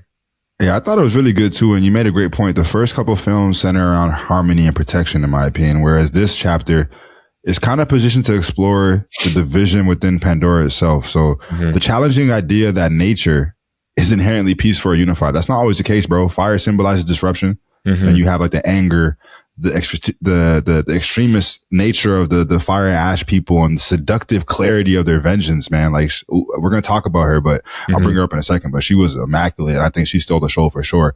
But then you also have just like the water and what they represented, and what I said previously about how, you know, their people are. So like you said, it just balances and shows the imbalance of that. And I think that the reason why I also liked it is because it introduced like the Na'vi cultures that, you know, shaped by loss rather than balance. And it kind of reframes what happened with the conflict, between them, not just as like humans versus aliens, but it kind of asks us like the beef between them 2 people, which again, we experience with interculture stuff that happens in our world as well. So not everybody can get along, but I want to talk about Varang, man. I think Varang, as like the Ash people, like the new aspect of her character, I think was incredible, man. Like every Avatar movie, they introduce a new character that I think like almost steals the show. And I think for this one, it was her. And she sets herself apart from other people in the other 2 movies. And she's played by Ona Chaplin, which is crazy. This is the only pure thing in this world. The fire came from the mountain, burnt our forest. My people cried for help. But Ava did not come. Because Ona Chaplin is famously related to the legendary silent film star Charlie Chaplin, and is the legendary, you know, granddaughter of a Nobel Prize winning playwright of Eugene O'Neill. So it's crazy that she's connected to the famous family, but she's also built her own success as well. If you've seen her on Game of Thrones, if you've seen her in the show Taboo, but arguably I think that she was the highlight of the film, and the power couple that she formed with Quaritch is really captivating. I thought that was really cool. But that was like the highlights of the film for me, because like you said, Quaritch is now like, Jake is trying to tell him, bro, this is not what it is, bro. We're finna be Na'vi anyways at this point. And Quaritch is resisting it until he meets like everybody. Like man says in the Bible, everybody else in the world, he meets a woman, and she ends up like basically doing what Jake has been telling him. Like, is yo, just conform, bro. We're here. Like, exactly. And he ends up doing it. But she does it through her. She does it through her different things. So she does it through her box. Exactly. She has different selling points for sure. Jake said, "This is what we can offer you over here." And she said, "This is what we can offer you. This is what I can offer you, brother. It's warm." And his nigga said, "You know what? I'm going with her." So he definitely did that, but I think the film needed her even more. Like I could argue that as well, but I think it was a really good movie. Like I said, I was entertained. I did have some issues. I think I messaged you about it, but you watched it more than once. I have to watch it another time for sure, because again, these movies are so big, but they're also so complex. So you miss some things sometimes, or like you're able to connect other things that you weren't able to see before, or make different, interpretations. But I think some of the issues that I had, not issues, because it wasn't like I still walked out like this was a good movie. Like I actually really liked it. Thought it was one of the better movies of the year. But I think one of the things that I kind of walked away feeling a little disgruntled about, I'll say, because it didn't change my opinion of how much I liked the film. I liked it a lot. Is that there was a lot of rehashing of some of the moments in the earlier movies. And I think you're going to have that sometimes when you have a trilogy or when you have a universe. But there were certain, elements, like, for example, the cycles of the attack and the pursuit and rescue. You talked about it already, but like Spider getting kidnapped or someone else's family getting kidnapped. It's always like, a kidnapping, yeah. It's always a kidnapping, Fab. And it's like, bro, just move your people away and go fight your battles. He did. You know what I mean? So the second one made sense. The second one made sense. Like, he moved his people and they still came. But then again, in the third one, he tried to move his people again. And everybody's trying to move. So he's just like, yo, I'm going to stand my ground, please. I'm not moving over. So. You're right. Courage definitely said, I'm on that and I'm fighting you. That's what he said. That's what he literally told him, he's like, fam, no matter where you go, I'm going to find you. I'm going to kill you and your family. So, I mean, he's standing on business, though. I ain't gonna lie. He is fighting him. That's a fact. And then the continued human versus the Na'vi conflict, which, again, I'm not saying that's a problem, but it's like a constant situation that we're continuing to deal with while, you know, the antagonist groups shift. The core struggle between the humans threatening the Pandora's people and land echoes in the central conflict of the original film. Not an issue. I'm just saying it's a rehashing and we've familiar territory. And the last thing I'll say is the humans' greed driven by exploitation. Again, that is, I feel like, is humans in general. That's but that's the fact that we talk about, you know, the guns make the thunder and how people want to, you know, utilize certain resources or even who I love from Soprano. I forgot her name. But mom. Yeah, mom? you know that. Yeah, mom's. Carmela. Dang, I forgot her real name because I just know you as Carmela. Sorry, but Edie Falco. Edie Falco, who's in this movie, who I love.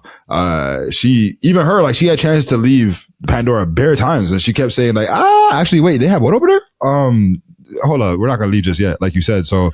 Nah, she's a general still, so she couldn't leave. She was in charge of everything still. Except for what's his name, bro? What's his name? Who's in everything? He was in Friends. He was in Ted. He was in. Yes. That guy. I forget his name. Yeah. He's the one that never left. I was like, fam, why you keep coming back? Like what's wrong with these guys? So if I'm her, I'm saying, yo, all right, you know what? Everybody wrap this up. Like everyone, we're leaving, fam. Like too many losses.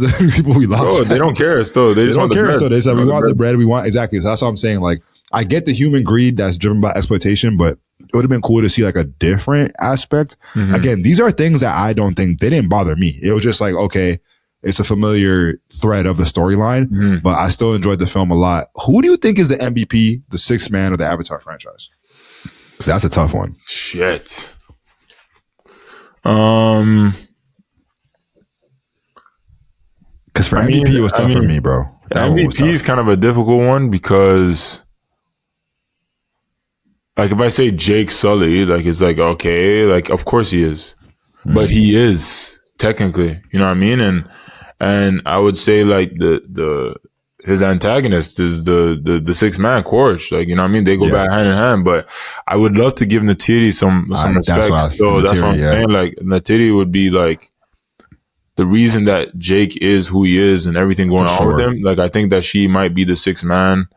Jake is the MVP. And I would say, like, bro, like, Quaritch is on the bench too, but also I would even give what's her name? Virang would be on the bench too, fam. Like, I think that I feel like it's the power couples. I feel like it's the power couples that kind of hold everything in place.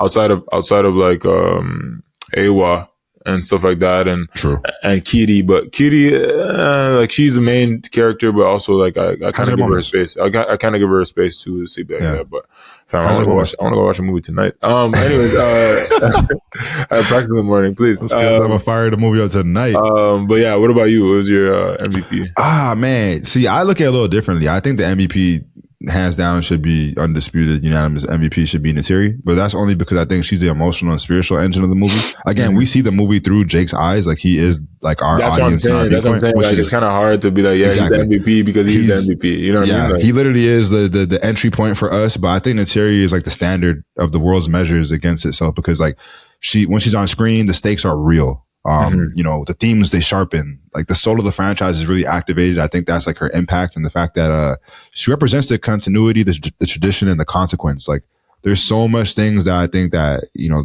without her, like, the movie, I feel like wouldn't hit the same.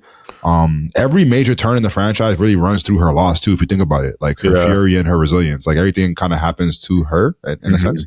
That kind of like the niggas came, like he came and took her life, kind of took her family, took everything. He had kids with her. Then a kid got taken from her, and then like her entire life is upside down because they keep kind of move. So like I can sit with that one. Facts. And then for sixth man, for me, sixth man of the franchise, I think you made a great point. It has to be the power couple, either Quaritch or either Vang Rain. But I'm gonna go Quaritch because I think that he's chaos. Like, he checks into the game and immediately changes the tempo. Like, it was half court offense. He came in and said, no, we're going up and down still. He's the only reason Varang is even relevant. You know what I mean? Facts. like as a villain, he was relentless, he was adaptable, and he was narratively useful. The fact that he kept coming back kind of cheesed me, but at the same time, like because the actor himself, I enjoy him in that role and his performance, it didn't really bother me as much. But like you said, we thought he died in Way of Water. He came back. This one, he jumped off. We know the man is still alive for sure. Of course, come on. But I just love that his return in the Way of Water wasn't really a gimmick, and it kind of reframed like this twisted mirror that he has towards Jake. Like he's a soldier learning Na'vi ways without any moral awakening, and he brings that tension and the momentum and that ideology pressure that kind of comes up every time he appears on screen. I like the fact that it's like not the heart of the team, but the player who keeps the game dangerous, bro. And he's that guy that just makes things interesting every time. Like just when Jake thinks he's good, bro, it's like Courage is like, actually. Like, sorry, sir. I'm actually here. I'm Salt. Yeah. So I love that, man. And I just love that. They really had that Batman and Joker dynamic too, where it's like, I feel like both of them could have killed each other definitely once or twice. They could have killed each other bare times, fam. And they're like, you know what? I actually rate you low key. So I can't live without I'm gonna wound you. I'm gonna wound you, but I'm not gonna kill you because I actually do want to see you again. That's what I kind of feel like. All right, so we're near the end of the episode, man. If you had to rank the Avatar franchise, what would be your ranking? I think the one that I gave earlier, I would have to go Avatar, the original, just because it's the original. Okay. And man, I might have to put Fire and Ash before Way of Water, which some people might say like, honestly, bro, I think I'm going to go opposite still. I'm not going to lie. I'm going to go Fire and Ash, Way of Water, and Avatar still. Ooh, he took the original, put it last. I don't know if it's recency biased or the way I watched Fire and Ash, maybe, and also the way I watched Way of Water. I think that they kind of, and the technology put behind them. Like you built the story with the first one, but you expanded it in the second and third one. So that's why I think that the original now is just like the base. And that's why it's at 3, because it's the base of everything, and everything else is just an expansion of it. So wow, this guy gave an elite answer to the point where it made me reconsider. Hold on 1 second. Nah, I'm gonna go Way of Water for 1. I'm gonna go Avatar, the original at 2, and then Fire and Ash at 3. But again, this is like semantics. Like, you can't go wrong. Yeah, like it's all like it's 1A, like it's 1A, your 1B, favorite kid. Like I don't know. I have a favorite. No, I can't say that. I'm a parent. I can't say that. So, all right. QT haterade segment, man. You know, Quentin Tarantino is the all-time hater. He's an all-time hater. So we're doing the QT haterade, man. If we had to sit some of that QT haterade, what is one thing or character you hated most in this franchise? I mean, I think we both have the same. You gonna say the Walking Snake? No, I was gonna say Spider, fam. I don't know. Oh my god, yeah, I hate Spider still. Respectfully, I don't. Again, maybe it's because he was one of the only. No, that's not true, because on the ship and outside of the world, there, you know, we talked about Eddie Falco or the guy from Ted. Like, there's people who had to act like themselves. But is it because he's the only one? Like, he has didn't have the motion cam. Like, is that why his acting was not as good? Like, I think he had to act twice, bro. Like they said, he had to act with the actors in the mocap, but then he also had to act without them, with like the visual representation of like the 8 feet tall avatars too. So he had to like do 2 different sets. So he's probably had a challenging job. I'm not gonna lie, he did, like, but he didn't rise to the occasion. That he was doing, everything that he was doing, I was like, bro, like what? Like, I don't know if he was a bad actor or they played him like that on purpose, but it just wasn't. I just right. That's actually a great point. I'm not familiar with the guy himself and his work, so I can't say he's a bad actor. But in the Spider's role, I wasn't rocking with it. It just seemed like he was annoying at every turn. It seemed like he was making illogical decisions. Like, that's one of my pet peeves in movies, when people make just horrible, like, decision making skills, just horrible. Yeah, like you're not putting the family in danger, bro. You're like, doing the most. You're trying to appropriate the culture. Trying to appropriate the culture, bro. Go back to the crib and be who you are, fam. That's what I'm saying, bro. Like, bro, get out of here, breeze. All right, cool. So yeah, the same. All right, so you got SceneDMs heat check. Okay. I'm about to say I have questions, so go ahead. What's that? So you want to ask me questions? Yeah, of course, bro. This is you about to fire it up tonight. This is you rewatched the movie 3 times. I guess, but I was just looking at answers, so I guess this is gonna be a cheat still. But whatever, sure. I'll go. All right, let's see if y'all can get the answers quicker than he does. All right, for number 1, what's the name of the moon where Avatar takes place? Pandora. 1 for 1. We're going, you know what I'm saying? It's a new year. We're going to start off, you know what I'm saying? Straight line drop to the basket. After that, there might be help. Okay. All right. Help defense slide over. Why can Jake Sully use an avatar body in the first movie? Because his brother Thomas was connected to it originally and trained with it, and because they're twins, they have the same physiologically. Ooh, 2 for 2. All right. Number 3. What animal do the Na'vi bond with to fly in the first film? Ikaran. The man gave the official name. He didn't just say the Banshee. Nah, the Ikaran. My fault. I didn't know we were doing the proper side. The guy, you probably just watched Will Smith's Geographical show. That's why this guy knows this guy knows it's not a wolf, it's a Canis lupus. My fault. This guy knows the domain of the animals. That's crazy. All right, number 4. In Way of Water, what new Na'vi clan does Jake's family join? I said their name, like the Maya, something. I forgot how to say it, but the Maya. It's close. Maya Kiran or Yan or something. Yeah, and the ocean people. Yep. Yeah. Metakayan. Metakayan. Yeah, exactly. All right, so 4 for 4, killing it. Flash 1. Question number 5. Who is the main villain that keeps coming back across the franchise? Nigga, Korish. Yes, sir. Hey, bro. Round of applause, bro. Put that in there. It's the first time Matt went 5 for 5. It's the guy with. Do you want some questions? No, you're good, bro. All right, bet. Nah, bro. Come on, bro. Just two questions. Go ahead.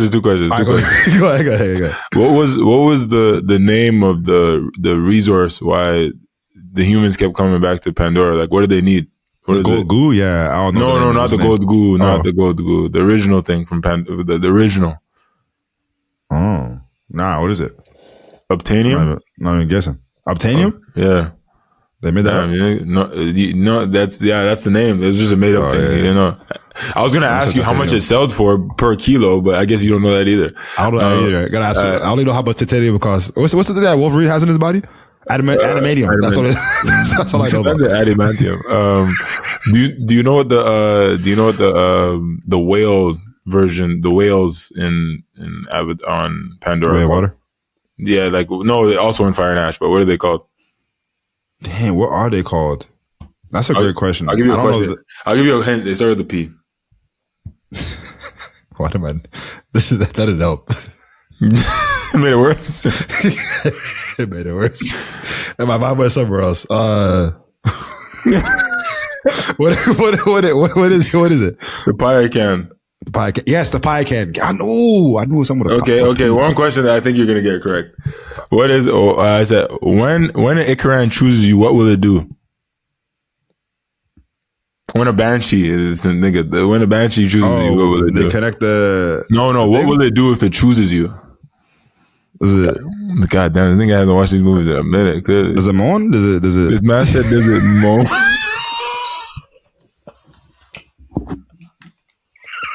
Hey, yo, you're actually a sick individual. Does it moan? No, bro. It tries to kill you. Remember, it tries to kill you. That's the whole point. Yeah. See, I got it. See, that's why we're doing this. All right, bro. My fault. Hey, let's go. Go. It's okay. I still believe it that way, bro. AWA, you mean? AWA. That's it that way. Yo, you know what? It's all right still. All right. It's a CDS. Let me put you on segment. Bonita Applebum, you gotta put me on. Instead of just the typical movie recommendations from the actual, franchise or episode subject that we're speaking on, how about, or in addition, or as a replacement, we can do recommending 2 films that people would love if they were fans of that particular film that we're speaking on and discussing in that episode. So either one that you want to do, you have 2 recommendations for the fans out there? Sorry, repeat that? Yeah. So either is, obviously the usual, we could pick, which movie from Avatar that we want to watch or that you want to recommend, or are there any movies that we could recommend that if they loved Avatar, they would also love those movies as well? Oh, damn. I don't really, other than the ones we already discussed, I don't know if I know much world building, sci-fi alien movies like that. With world building and kind of like the same kind of sci-fi, I would go with Harry Potter. The entire franchise. I can't pick one. Every movie, those movies are elite. For sure. Elite. Yo, that episode is gonna be crazy, by the way, when we actually get to it. Yeah, facts. I've been anticipating it still because I watched it one time all together with Tay, back to back to back. We had time off, and I was like, "Yo, this is OD still." But if I'm gonna do that, then I'm gonna have to go Terminator 1 and 2 if you haven't seen it, of course. Love that. Obviously, those are pretty easy ones, but yeah, elite picks, great picks. I'm gonna zag a little bit. I'm gonna go with Dances with the Wolves, which came out in 1990, and it's like a spiritual blueprint because it's about a soldier who enters an unfamiliar, culture, sheds his former identity, and chooses to have belonging over the empire. And that's basically what like that modern Avatar is, but it just has like better tech. But Dances with the Wolves delivers like intimacy and moral clarity, and has the same themes of like assimilation, respect for land, the cost of progress. And then secondly, I'll go with Princess Mononoke. It's been a minute since I actually seen that one, but it came out in 1997, animated film. And this is like Avatar in an animated form, basically, but it's philosophically deeper, which most of these kind of films are. But it's about, nature isn't just good. Humans aren't just evil. And conflict isn't just existing because survival has, competing truths. It's also about the environmental themes, spiritual ecosystems, and the visual awe that align perfectly with the world of Pandora. So especially in The Way of Water, there's a lot of like synergy between these two films. It's immersive, it's mythic, and it's emotionally grounded. So if you send me those recommendations, please, because this man sounding crazy right now. Still, man, I got you. But if you love those, if you love Avatar, I think you love those films that we just mentioned. But man, it's been a great episode. I'm excited to be back, man. It's been a minute. Kind of had SceneDMs withdrawal, but we've been doing our thing. That's why it took so long today, fam. We almost had 2 hours, dog. I miss talking to my brother about movies. Talking to my bro, man, about cinema, about movies, and we miss having you guys listen and also support us, which we love. Continue to follow us on all the platforms, social media. We are everywhere. SceneDMs _ on social media. When it comes to TikTok, when it comes to Instagram, and yeah, I look forward to some new stuff. YouTube, just make sure you subscribe, hit that like button. Snapchat, we are maybe there, maybe not, but you go find out. But from myself, say Deuce Way, had a great time with my brother, man, and we will see you same time, same place next week. See ya.